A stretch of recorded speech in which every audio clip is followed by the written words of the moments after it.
Yani mtu ningeshingana na yeye ni Raila Odinga. Lakini sasa hawa nitawamalizia asubuhi na mapema. Very early in the morning. Wamepotea. Ama namna gani my friends? Ni kweli ama si kweli? Na sio kwa sababu ya bure, because they have no plan. They have no agenda. They have no program.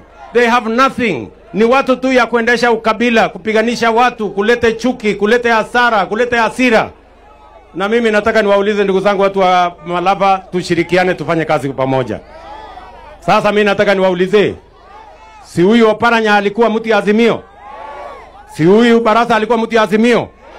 Lakini kwa sababu wao ni viongozi wako na maono, tumekubaliana hakuna haja ya kulumbana, tushirikiane, tufanye kazi pamoja. Ndio tumetengeneza serikali ya broad based. Ndio tuondoe ukabila, tuondoe chuki, tuondoe migawanyiko na tuondoe ubaguzi.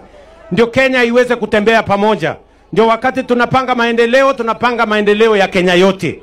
Mimi nawauliza ndugu zangu watu wa Kakamega, jameni, mkubali tushirikiane tufanye kazi kwa pamoja.